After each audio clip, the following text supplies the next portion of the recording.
Welcome to the deep dive. Today, we're going deep on Xi Jinping, China's most powerful leader since Mao Zedong. It's going to be fascinating. Yeah, you've sent us a really interesting mix of sources this time, news articles, Yeah, in-depth analysis, even some first-hand accounts. it's going to be good. It's going to be fascinating to kind of explore his journey to the top and what it all means for China and really the whole world. The whole world, yeah. Yeah. It's incredible how much Xi's personal life has been shaped by China's tumultuous history. Yeah. And how those experiences seem to directly influence his leadership style. Right. We'll be tracing his path from those early days through the chaos of the Cultural Revolution, all the way to his current position at the head of China's political system. Okay, let's start with the beginning. Okay. Xi's father was a high-ranking CCP official, Right. which meant young Xi grew up as a princeling. I'm guessing that paints a picture for our listener. A privileged life, access to good education, that kind of thing. Absolutely. A privileged life, Yeah. good education, all the comforts. Yeah. But that comfortable life was shattered when Xi was just 9 years old. Wow. His father was swept up in Mao Zedong's purges, accused of disloyalty, publicly humiliated, and eventually imprisoned. Oh, wow. Imagine the impact of witnessing your family, your whole world turned upside down like that at such a young age. Yeah. Really makes you think. Yeah, it's a dramatic shift. Yeah. And then, as if that wasn't enough, Xi himself ends up being sent to the countryside as a sent-down youth during the Cultural Revolution. Right. For our listener, that meant being forced into hard labor, separated from family, and enduring incredibly difficult conditions. In fact, for a while, he even lived in a cave. Yes, and that cave dwelling is now a tourist attraction. It's pretty amazing. Wow.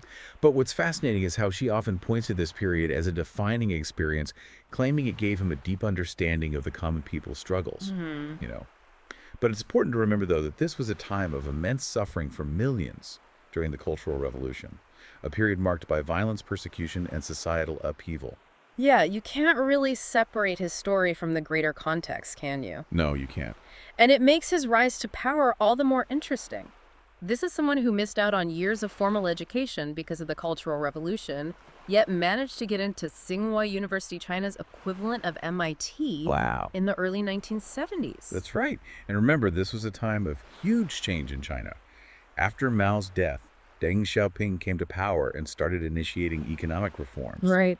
China was opening up to the world in a way it hadn't before. Yeah, the sources paint a really vivid picture of this period. Skyscrapers being built, five-star hotels popping up everywhere. Yeah, it was a boom. It was a stark contrast to what she had experienced during the Cultural Revolution. Exactly, a complete 180. Yeah. And it's within this environment of rapid growth and modernization that Xi starts his political career, Okay. working his way up through the ranks of local government. Makes sense. This period was crucial because it allowed him to build a reputation as a capable and pragmatic leader. Okay, so he had seen these two contrasting sides of China. The turmoil of the Cultural Revolution, and then this new era of economic opportunity. Yeah, the two sides of the coin. But then comes 1989 and the Tiananmen Square protests, a pivotal moment that Xi was very much aware of as a provincial official at the time. Right, and there's this fascinating story about how Xi was serving as the party secretary of Ningdi, Okay. a coastal city, in 1989 when the Tiananmen Square protests broke out. Yeah. A group of student protesters actually traveled from Beijing all the way to Ningde, hoping to gain support from Xi, who was known to have liberal leanings. Wow, they went all the way out there. They did all the way out there. So what happened when the students arrived? Well, according to one source, a former student leader who was part of that group, Yeah. Xi completely avoided them. Wow. He refused to meet with the students and even left the city while they were there. He snuck out. He snuck out. Wow. This silence on the events, despite his alleged sympathy for reform, is something that has followed him throughout his career. It seems like a crucial moment, a real test of his character. Did this have any impact on his political future? It's hard to say for sure, but some argue that this experience made him more cautious and pragmatic, teaching him to prioritize stability and party unity above all else. Fascinating insight into how these early experiences shaped Xi Jinping's approach to leadership. And this was still relatively early in his political career, right? He hadn't even reached the national stage yet. Exactly. And what happens next is even more interesting, because Xi's ascent to the top of the CCP involved navigating a series of complex political maneuvers and consolidating his power in ways that few could have predicted. I'm intrigued. So where do we go from here in Xi's journey? Well, to understand Xi's rise, we have to rewind a bit back to the late 1980s and early 1990s. Okay. This was a period of rapid economic growth in China, Right. but also one of increasing social tensions and anxieties. Yeah, I'm remembering that the Tiananmen Square crackdown had a chilling effect on any calls for political reform. Yeah. Did that impact Xi's career trajectory at all? Absolutely.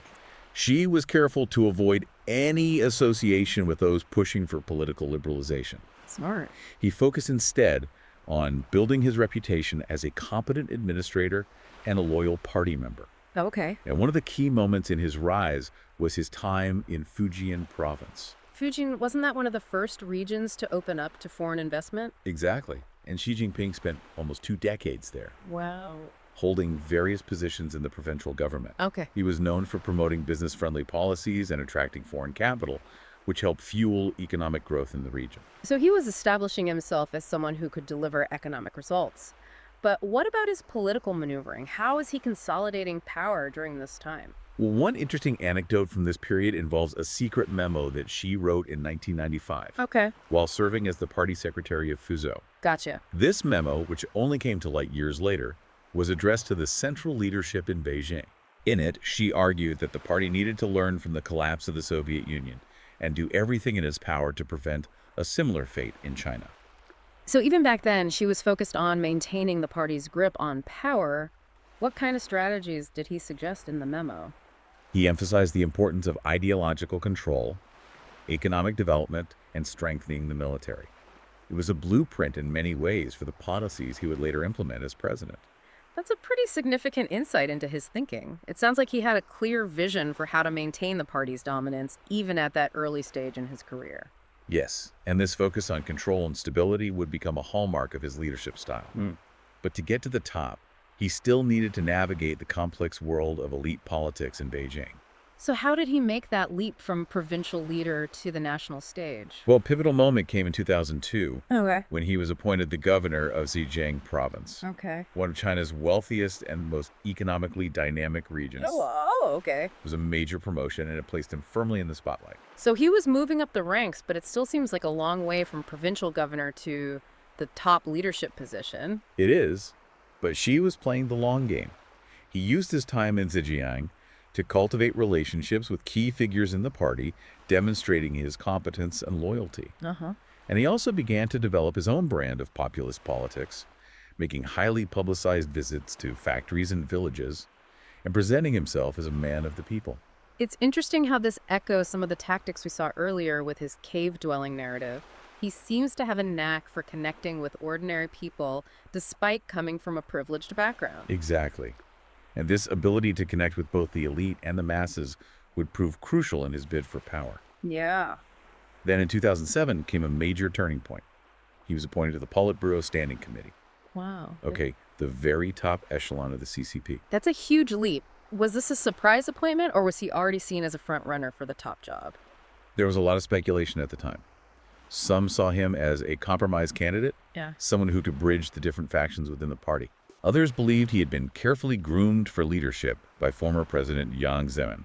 Interesting. So he was in the inner circle now, but still not officially the heir apparent. What happened next? Well, the following year in 2008, China hosted the Summer Olympics in Beijing. Huge event. And guess who was put in charge of overseeing the entire event? I have a feeling it was Xi Jinping. You're right. It was a massive undertaking involving everything from security and logistics to international diplomacy and public relations. And she handled it flawlessly. Wow. The Olympics were a huge success for China, showcasing their economic and technological prowess to the world. It was a big moment for them on the world stage. It was. Did this success help solidify Xi's position within the party? Absolutely. The Olympics gave him a global platform, Yeah. and he used it to project an image of strength, competence, and confidence.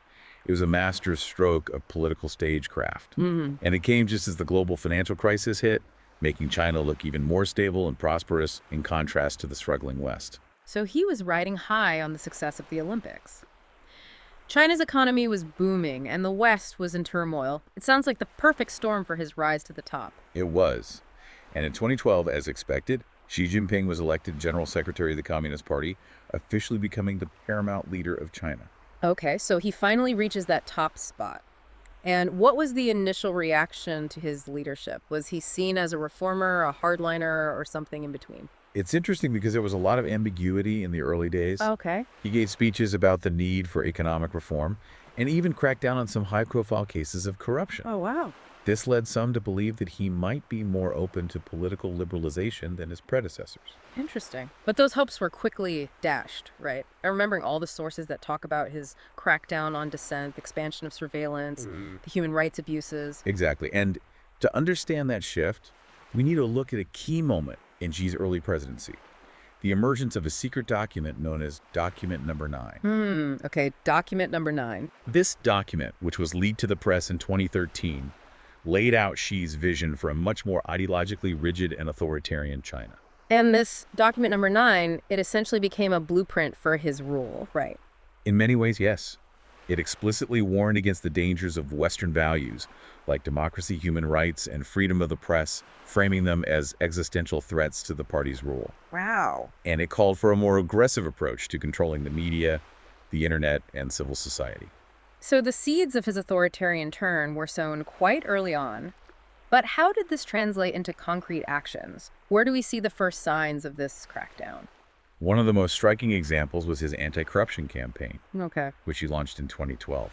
On the surface, it seemed like a positive initiative aimed at cleaning up the party. Yeah. And to be fair, there was widespread corruption within the CCP. Yeah, it makes sense. But this campaign quickly morphed into something much more sinister. Right. It became a tool to purge his rivals and consolidate power. It's something that comes up a lot in the sources we received. Exactly. She used the anti-corruption campaign to target anyone who posed a potential threat to his leadership, Wow. whether they were corrupt or not. Thousands of officials were investigated, detained, and even imprisoned, often without due process. Wow, that's crazy. And this sent a chilling message throughout the party ranks. Loyalty to Xi Jinping was paramount. Wow, it's a pattern we see repeated throughout his rule, starting with a seemingly positive initiative and then using it to tighten his grip on power. Yes, and this was just the beginning of a much broader crackdown on dissent and civil liberties. Right. Over the next few years, Xi would systematically dismantle any remaining vestiges of political opposition, silencing critics and tightening controls on the media and the internet. It's incredible how rapidly China shifted towards this more authoritarian model under Xi Jinping. It was a dramatic shift. Yeah. And to understand how he was able to pull it off, we need to look at another key element of his strategy: the use of technology to control and monitor the population. Right, the surveillance state. It's hard to even grasp the scale of it. Hundreds of millions of cameras equipped with facial recognition, the social credit system that tracks people's behavior and assigns them scores. It's like something out of a dystopian novel. It's a level of control that's unprecedented in human history. And it's been facilitated by China's rapid technological advancements in areas like artificial intelligence and big data. Yeah, they're at the forefront of a lot of these things. They are. Yeah. Xi has harnessed these technologies to create a system of pervasive surveillance where the government can monitor virtually every aspect of people's lives. Yeah, that's scary. And it's not just about monitoring. This technology is also being used to shape behavior and suppress dissent. Absolutely. The social credit system, for example, is designed to reward people who conform to the party's norms and punish those who don't. It takes into account everything from your online activity to your shopping habits to your social connections. Wow. And it can have a real impact on your life, limiting your access to travel, education, even employment. It's wild. So it's not just about silencing outspoken critics. It's about creating an environment where people are afraid to even think dissenting thoughts. Exactly. It's about preemptive control, creating a society where the very idea of dissent is stifled before it can even emerge. Wow. And this is what makes Xi Jinping's China so different from previous authoritarian regimes. Okay. It's not just about brute force.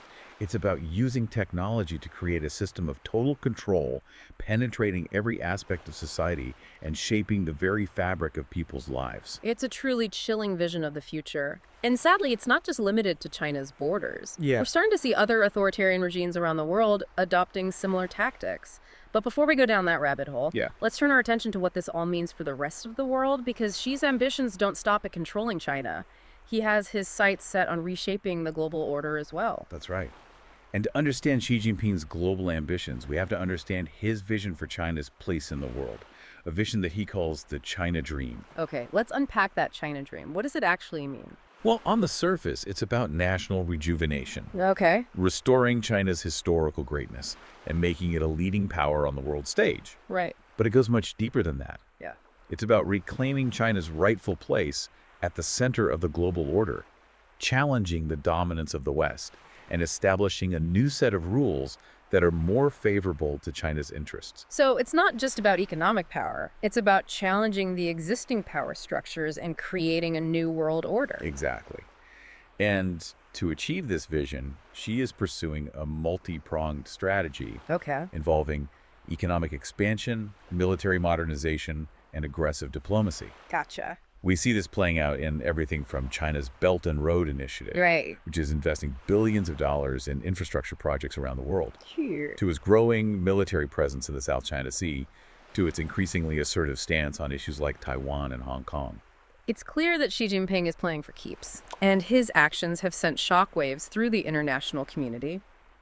But what does it all mean for us here and now? What are the practical implications of Xi Jinping's China for everyday people? That's a crucial question, and one that we need to address. Because Xi Jinping's China is not some distant threat. Right. It's already having a profound impact on our lives, Yeah. affecting everything from the products we buy to the information we consume to the security we enjoy. So we need to move beyond the abstract and get into the specifics. What are the concrete ways that Xi Jinping's China is impacting our lives today? Well, for starters, we have to acknowledge the economic realities. China is now the world's second largest economy and a major trading partner for countries around the globe. Yeah. Our supply chains are deeply intertwined with China, and many of the products we rely on, Right. from smartphones to clothing to medical supplies, are manufactured there. Right, but that dependence also creates vulnerabilities. We saw this during the pandemic when disruptions to Chinese supply chains caused shortages and price hikes around the world. Exactly. And Xi Jinping is well aware of this leverage.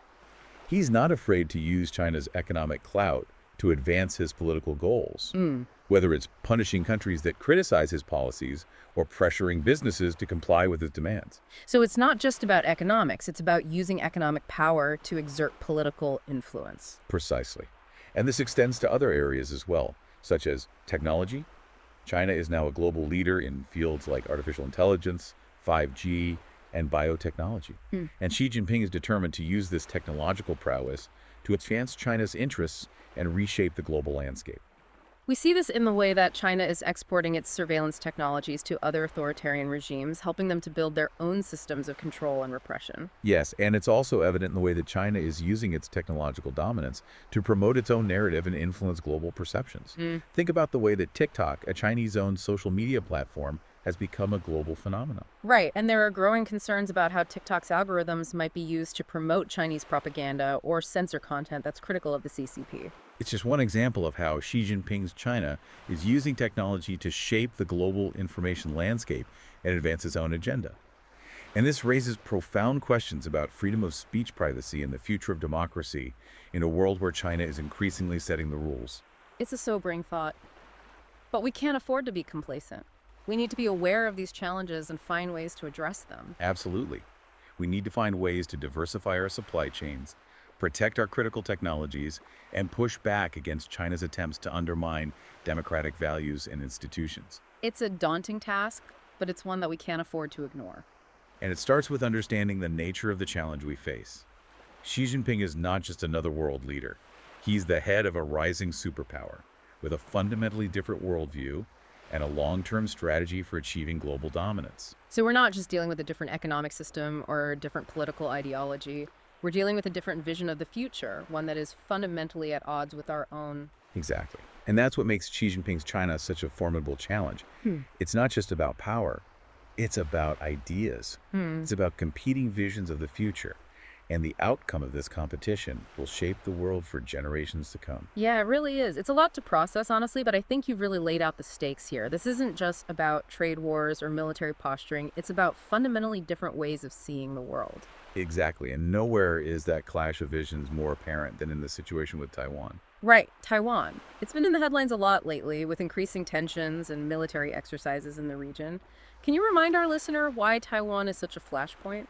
Well, for Xi Jinping, Taiwan is this unfinished piece of the China dream, the missing link in his vision of a reunified and powerful China. He sees it as a historical injustice that must be corrected, even if it means using force. And from what I've read in these sources, it goes beyond just territory or political control for Xi, right? There's this element of personal legacy tied into it. Absolutely. Taiwan is deeply intertwined with Xi's own narrative about China's rise and its place in the world. He staked his reputation on achieving reunification, and any perceived weakness on this issue could undermine his authority and legitimacy. So we've got Taiwan, a thriving democracy determined to maintain its independence and way of life. And then we have China under Xi Jinping, increasingly assertive and willing to use military force to achieve its goals. It's a recipe for disaster. It's a very dangerous situation, especially when you factor in the role of the United States. Right. The U.S. has this long-standing policy of strategic ambiguity when it comes to Taiwan. They've never explicitly stated whether they would defend Taiwan militarily if China were to attack. So it's a delicate balancing act designed to deter China without provoking them. But how long can that ambiguity last? The sources we've got paint a pretty bleak picture, with some experts predicting a potential conflict within the next few years. It's a real possibility. Xi Jinping has been rapidly modernizing China's military, specifically with an eye towards Taiwan. They've been developing advanced weapon systems, conducting increasingly sophisticated military exercises, and honing their capabilities for an amphibious assault. And you mentioned earlier that Xi is watching the war in Ukraine closely, trying to learn from Russia's mistakes. What kind of lessons do you think he's taking away from that conflict? I think he's seeing the importance of logistical preparation, the need for overwhelming force, and the dangers of underestimating your opponent's resolve. Right.